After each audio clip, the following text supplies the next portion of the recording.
everyone, welcome back to Salem Learning and a heartily welcome to our English class. This is Mohammed Shaju. You can call me SJ. ഇന്ന് നമ്മൾ discuss ചെയ്യാൻ പോകുന്നത് നമ്മുടെ the mysterious picture എന്ന് പറയുന്ന first ചാപ്റ്ററിന്റെ മുഴുവൻ question ആൻസേഴ്സുമാണ്, അല്ലെങ്കിൽ textual questions ആണ് നമ്മൾ ഡിസ്കസ് ചെയ്യാൻ പോകുന്നത്. നേരെ നമ്മുടെ ഫസ്റ്റ് ക്വസ്റ്റ്യനിലേക്ക് വരാം. എന്താണ് where do the events in the story takes place? ഈ കഥയിലെ സംഭവങ്ങളൊക്കെ എവിടെയാണ് നടക്കുന്നതെന്നാണ് ആദ്യത്തെ ചോദ്യം. യെസ്, എവിടെയാണ്? The events of the story took place in the palace of archduke of Battenberg. Battenberg എന്ന് പറയുന്ന സ്ഥലത്തെ ആർച്ച് ഡ്യൂക്കിന്റെ കൊട്ടാരത്തിൽ അല്ലെങ്കിൽ കോർട്ടിലാണ് എന്ത് നടക്കുന്നത്? പാലസ് അല്ലേ, പാലസിലാണ് ഈ ഒരു സംഭവം നടക്കുന്നത്. കൊട്ടാരത്തിലാണ് ഈ ഒരു കഥയിലെ സന്ദർഭങ്ങളൊക്കെ ഉള്ളത്. Next second one, mention the two central characters you identify at this point. ആ പാരഗ്രാഫിന്റെ തൊട്ടടുത്തുള്ള ചോദ്യമായതുകൊണ്ട് തന്നെ അവിടെ ആ സന്ദർഭത്തിൽ ഏതെല്ലാം ക്യാരക്ടേഴ്സിനെയാണ് നമ്മൾ കാണുന്നതെന്നാണ് ചോദ്യം. നമുക്കറിയാം, ഒന്ന് ടില്ലാണ് അല്ലെ, ടിൽ എന്ന് പറയുന്നത് നമ്മുടെ ഹീറോ ആണ്. ഓക്കെ, രണ്ടാമത് ക്യാപ്റ്റൻ ഓഫ് ഗാർഡ്സ് ആണ്. ക്ലിയർ അല്ലേ? ഒന്ന് ടില്ലും മറ്റൊന്ന് ക്യാപ്റ്റൻ ഓഫ് ഗാർഡ്സ്. അയാളെ തടഞ്ഞു വെക്കുന്നത് ക്യാപ്റ്റൻ ഓഫ് ഗാർഡ്സ് അല്ലേ. അപ്പോൾ ഈ രണ്ട് ക്യാരക്ടേഴ്സിനെയാണ് നമ്മളിവിടെ കാണുന്നത്. Next, what do you understand about the characters of till? Is he A serious man or one with a sense of humour? How do you know? നിങ്ങൾക്ക് എന്താണ് ഈ ടിൽ എന്ന് പറയുന്ന ക്യാരക്ടറിനെ കുറിച്ച് നിങ്ങൾക്ക് മനസ്സിലാവുന്നത്? ആ സമയത്ത് അയാൾ തമാശക്കാരനാണോ അല്ലെങ്കിൽ ഭയങ്കര സീരിയസ് ആയിട്ടുള്ള ആളാണോ? അയാളെ അപ്പിയറൻസ് കണ്ടാൽ തന്നെ നമുക്കറിയാം. Till is a person who wanders from court to court. കോർട്ടിൽ നിന്നും കോർട്ടിലേക്ക് അല്ലെങ്കിൽ കൊട്ടാരത്തിൽ നിന്നും കൊട്ടാരത്തിലേക്ക് യാത്ര ചെയ്യുന്ന ഒരു വാണ്ടർ ചെയ്യുന്ന ആളാണ് ആര്? നമ്മുടെ ടിൽ എന്ന് പറയുന്ന ആള്. ഓക്കെ, അല്ലെങ്കിൽ എന്താ പറയുക, അലഞ്ഞു തിരിഞ്ഞ് കിടക്കുന്ന ഒരാളാണ്. ഓക്കെ, പ്രത്യേക ലക്ഷ്യമൊന്നും ഇല്ലാതെ അങ്ങനെ പോകുന്ന ആളുകളെ വാണ്ടർ എന്ന് പറയാം. ഓക്കെ, അപ്പോൾ അങ്ങനെ അലഞ്ഞു തിരിഞ്ഞ് നടക്കുകയാണ് കോർട്ടിൽ നിന്നും കോർട്ടിലേക്ക്, കൊട്ടാരത്തിൽ നിന്നും കൊട്ടാരത്തിലേക്ക്. Okay, he is a man with a good sense of humour. നല്ല തമാശ പറയാൻ അറിയുന്ന ഒരാൾ തന്നെയാണ് ആര്? നമ്മളെ till. His appearance and mannerism makes us think so. അത് നമുക്ക് തന്നെ മനസ്സിലാക്കുന്നത് അദ്ദേഹത്തിൻ്റെ അപ്പിയറൻസ് അതുപോലെ തന്നെ അദ്ദേഹത്തിൻ്റെ പെരുമാറ്റങ്ങളൊക്കെ കണ്ടിട്ടാണ്. അദ്ദേഹത്തിൻ്റെ തലയിൽ ഇങ്ങനെ 3 തൂവലുകളൊക്കെ ഉണ്ടായിരുന്നു എന്നൊക്കെ പറയുന്നില്ലായിരുന്നു. അപ്പം അദ്ദേഹത്തിൻ്റെ ആ ഒരു വേഷവും അതുപോലെ തന്നെ അദ്ദേഹത്തിൻ്റെ പെരുമാറ്റവും ഒക്കെയാണ്, മാനറിസംസ് ഒക്കെയാണ് നമ്മളെ അങ്ങനെ ചിന്തിപ്പിക്കുന്നത്. ഓക്കെ, നെക്സ്റ്റ് ക്വസ്റ്റ്യൻ, ഫോർത്ത് ക്വസ്റ്റ്യനിലേക്ക്. Is there a change in the attitude of the captain? What is the reason behind it? ക്യാപ്റ്റന് ആദ്യം പെരുമാറിയതുപോലെയല്ല ടൈൽ ആരാണെന്ന് അറിഞ്ഞപ്പോൾ പെരുമാറുന്നത് അല്ലേ, അല്ലെങ്കിൽ ടിൽ ആരാണെന്ന് അറിഞ്ഞപ്പോൾ പെരുമാറുന്നത്. എന്ത് ആറ്റിറ്റ്യൂഡിൽ വ്യത്യാസമാണ് ഉണ്ടായിട്ടുണ്ടോ? വ്യത്യാസം ഉണ്ട്. യെസ്, ഉണ്ടായിട്ടുണ്ട്. അത് നമ്മൾ ആൻസർ യെസ് പറഞ്ഞ ക്വസ്റ്റൻ ആയതുകൊണ്ട് നമ്മൾ യെസ് എന്ന് പറഞ്ഞു ആദ്യം. അതെ, ഉണ്ട്. Because the captain of the guards understood that till was A Flemish painter. Flemish painter ആണ്. നമ്മൾ ഇറ്റാലിയൻ മാർബിൾ എന്നൊക്കെ പറയുന്നത് പോലെ ഫ്ലെമിഷ് പെയിന്റേഴ്സിന് ഒരു ഇമ്പോർട്ടൻസ് ഉണ്ടായിരുന്നു. ഓ, നിങ്ങൾ ഫ്ലെമിഷ് പെയിന്റർ ആണോ? ഓക്കെ. അവിടെ ഒരു മാറ്റമുണ്ട് ഗാഡ് അയാളെ ട്രീറ്റ് ചെയ്യുന്നതിൽ അല്ലെ, ആ ഒരു കാര്യമാണ് അവിടെ പറയുന്നത്. Next, fifth one, the language used by Till when he speaks to the archduke shows his respect for him. Pick out a few instances which show this. നമ്മുടെ ടില്ല് ആർച്ച് ഡ്യൂക്കിനോട്, പ്രഭുവിനോട് സംസാരിക്കുന്ന സമയത്ത് വളരെ ഒരു പ്രത്യേകതയുള്ള ലാംഗ്വേജ് ആണ് അദ്ദേഹം ഉപയോഗിക്കുന്നത് അല്ലെ. വളരെ ബഹുമാനത്തോട് കൂടിയിട്ടാണ് അദ്ദേഹം സംസാരിക്കുന്നത്. അതിന് ഒരു ഇൻസ്റ്റൻസ് നിങ്ങളോട് ടെക്സ്റ്റ് ഒന്നും എഴുതാനാണ് പറയുന്നത്. ദ വേർഡ്സ്, അതിൻ്റെ എക്സാമ്പിൾസ് ആണ് നമ്മൾ പറയുന്നത്. വാക്കുകൾ, ആര് പറഞ്ഞ വാക്കുകൾ? ടില്ലിൻ്റെ വാക്കുകളാണ്. ഏതൊക്കെ? May your highness pardon me എന്ന് പറയുന്ന അതിലുണ്ട്, മേ യുവർ ഹൈനസ് എന്ന് പറയുന്നതിലുണ്ട് അല്ലേ. I might lay is it at your noble feet, ഞാനത് നിങ്ങളുടെ കാൽപാദത്തിൽ അർപ്പിക്കുന്നു എന്ന് പറയുന്നത്.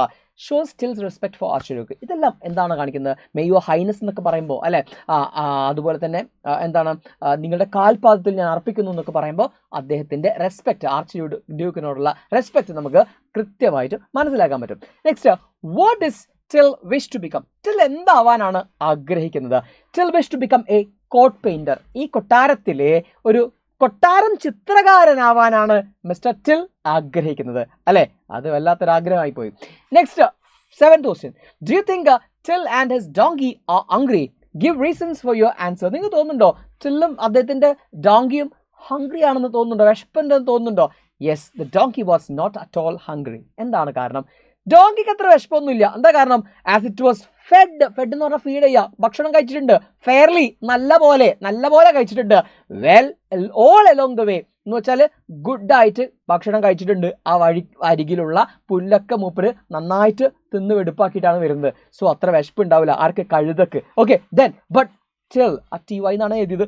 TY അല്ല, എന്താണ്, യെസ്, ടില്ലാണ്. ഓക്കെ, പക്ഷെ ടില്ലിൻ്റെ അവസ്ഥ അങ്ങനെയല്ല.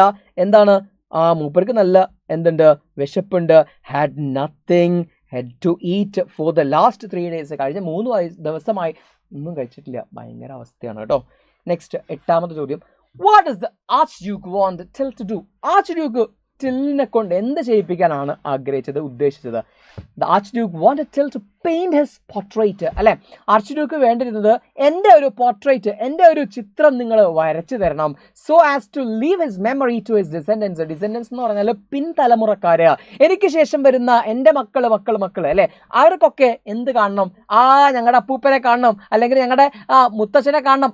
ആ കാണുന്നത് ഒരു ഫോട്ടോഗ്രാഫ് ഒന്നും അന്നില്ല, നിങ്ങൾ എന്നെ വരച്ചേട് ഇവിടെ സൂക്ഷിക്കണം എന്ന് പറഞ്ഞു. അപ്പോൾ അദ്ദേഹത്തിന് വേണ്ടിയിരുന്നത് എന്താണ്, ഈ വാണ്ടഡ് ടിൽ ഒരു ചിത്രകാരനല്ലേ, പെയിന്റർ അല്ലേ. അപ്പോൾ ടില്ലിനോട് പറഞ്ഞു, യു ഷുഡ്, അല്ലെങ്കിൽ you have to paint me, അല്ലെങ്കിൽ എൻ്റെ ഒരു portrait you have to paint, എൻ്റെ ഒരു പോർട്രേറ്റ് നിങ്ങൾ വരയ്ക്കണം. ഓക്കെ, എന്തിനാണ്?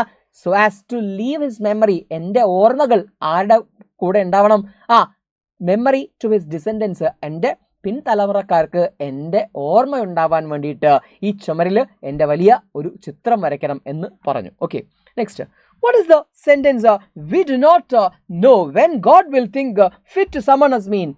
എപ്പോഴാണെന്ന് അറിയില്ല നമ്മളെ ദൈവം വിളിപ്പിക്കുന്നത് എന്ന് പറയുന്ന സ്റ്റേറ്റ്മെന്റിന്റെ അർത്ഥം എന്താണ്? വളരെ സിമ്പിളാണ് അല്ലെ. ദൈവം എപ്പോഴാണ് നമ്മളെ വിളിപ്പിക്കുന്നതെന്നൊക്കെ പറഞ്ഞിട്ടുണ്ടെങ്കിൽ നമ്മളെപ്പോഴും പറയുന്നതല്ലേ, ഏതാ?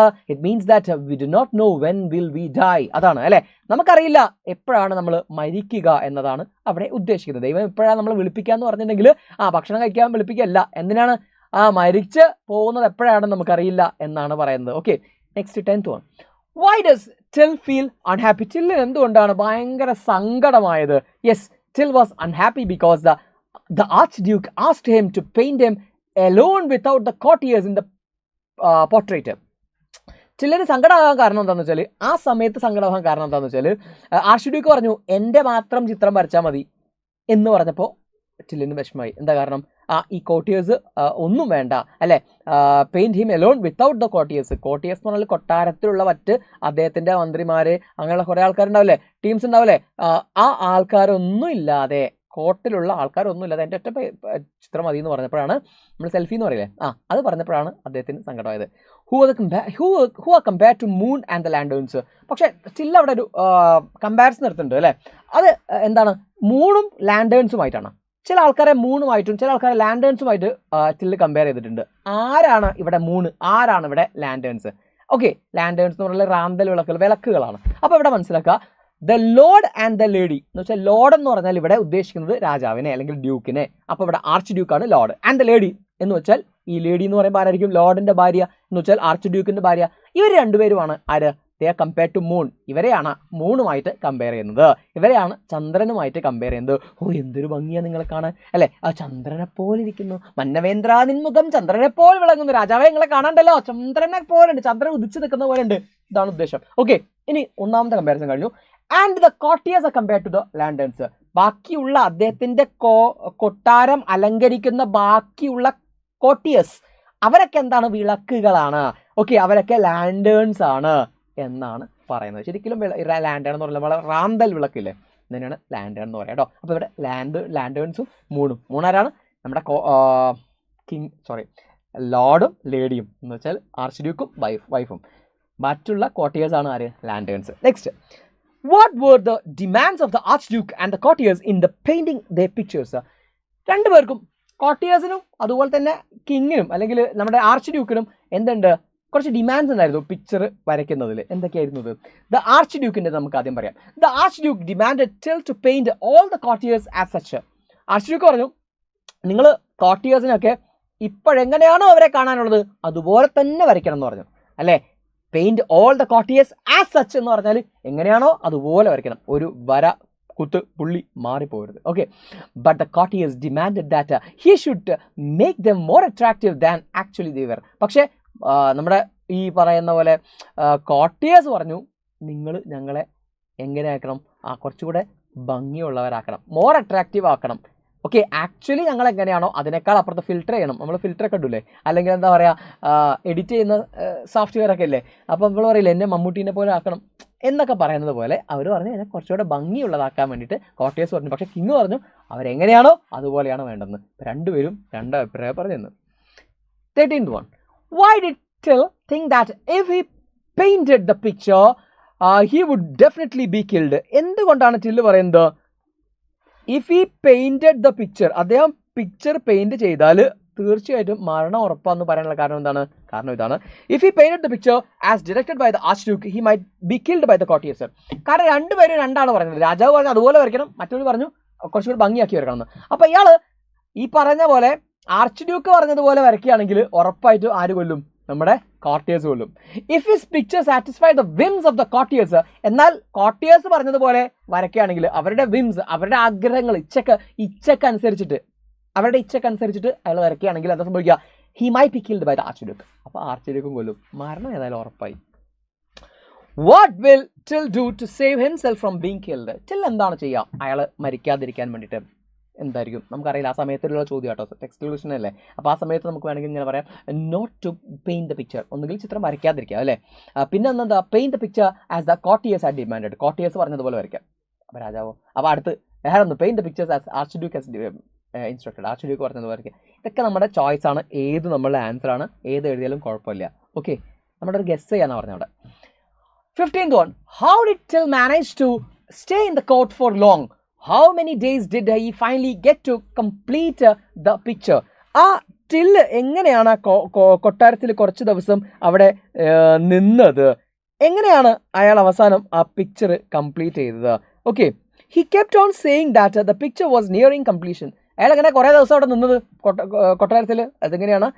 ഇപ്പം കഴിയും എന്ന് പറഞ്ഞ് ഹി കെപ്റ്റ് ഓൺ, കീപ്പ് ഓണിൻ്റെ പാസ്റ്റ് ആണ് കെപ്റ്റ് ഓൺ.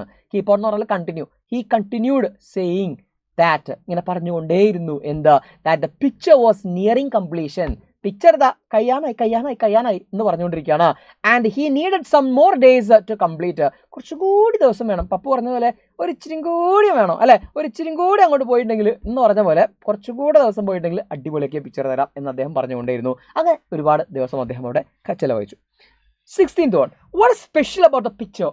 അങ്ങനെ അവസാനമായി വരച്ച പിക്ചറിന്റെ പ്രത്യേകത എന്തായിരുന്നു? സത്യം പറഞ്ഞാൽ there is no picture at all. Picture ഉണ്ടോ? ഇല്ല. Till lied to the courtiers that the only those who have noble blood can see the picture.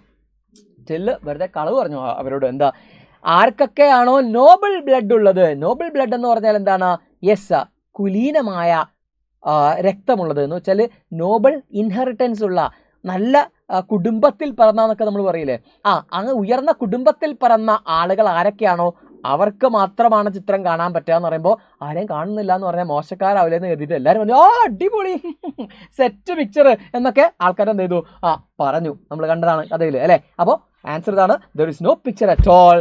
Till lied to courtiers that only those who have noble blood can see the picture എന്ന് പറയുന്നതാണ് നമ്മുടെ answer. Okay, and the last one, is the jester A mere fool? നമ്മുടെ ഈ വിദൂഷകൻ അല്ലെങ്കിൽ നമ്മുടെ ഈ പറയുന്ന till ഒരു മണ്ടനാണോ ശരിക്കും? Why do you think so? എന്തുകൊണ്ട് നിങ്ങൾക്ക് അങ്ങനെ തോന്നുന്നു? നമ്മുടെ ആൻസർ ഇതാണ്, നോ, നോട്ട് അറ്റ് ഓൾ അല്ലേ, ഒരിക്കലുമല്ല. അയാളൊരു മണ്ടനല്ല. പിന്നെ ആരാണ്? He is the only one who told the truth. അയാൾ മാത്രമാണ്, ഓക്കെ, നമ്മുടെ ജസ്റ്റർ മാത്രമാണ്, ഈ വിദൂഷകൻ മാത്രമാണ് എന്ത് ചെയ്തത്?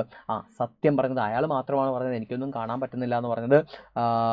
ശരിക്കും അവിടെ എന്താ പറയുക, അയാളെ നമുക്കൊരിക്കലും മണ്ടൻ എന്ന് വിളിക്കാൻ പറ്റില്ല. പക്ഷേ അയാൾ അറിയപ്പെടുന്നത് എന്താണ്? മണ്ടൻ എന്നൊക്കെ ആയിരിക്കും. പക്ഷേ ശരിക്കും സത്യം പറഞ്ഞതിരിക്കുക ആരാണ്? ഇയാൾ മാത്രമാണ്. ഇവിടെ നമ്മുടെ ക്വസ്റ്റ്യൻ ആൻസർ അവസാനിക്കുകയാണ്. ഓക്കെ, അപ്പോൾ ഇനി നിങ്ങൾ ചെയ്യേണ്ടത്, നിങ്ങൾക്ക് ഈ ഒരു വീഡിയോ എന്താ പറയുക ഉപകാരപ്പെട്ടു എന്ന് തോന്നുകയാണെങ്കിൽ തീർച്ചയായിട്ടും ലൈക്ക് ബട്ടൺ അമർത്തണം, നിങ്ങൾ ഫ്രണ്ട്സിലേക്കൊക്കെ ഷെയർ ചെയ്യുക. അതുപോലെ തന്നെ ഈ ചാനൽ സബ്സ്ക്രൈബ് ചെയ്യുക, കൂടുതൽ ഇതുപോലെയുള്ള വീഡിയോസിന് വേണ്ടിയിട്ട്. ഈ ചാപ്റ്ററുമായി ബന്ധപ്പെട്ട് നിങ്ങൾക്ക് ഇനി എന്താണ് വേണ്ടത് എന്നത് താഴെ കമൻറ്റ് ബോക്സിൽ കൊടുക്കുക. ആക്ടിവിറ്റീസ് ആണോ അല്ലെങ്കിൽ ക്യാരക്ടർ സ്കെച്ച് ഓഫ് ടില്ലാണോ, എന്താണോ നിങ്ങൾക്ക് വേണ്ടത് എന്നത് താഴെ കമൻറ്റ് ബോക്സിൽ കൊടുക്കുക. ഓക്കെ, അപ്പോൾ നമുക്ക് മറ്റൊരു വീഡിയോയുമായിട്ട് നെക്സ്റ്റ് ക്ലാസ്സിൽ കാണാം. Thank you.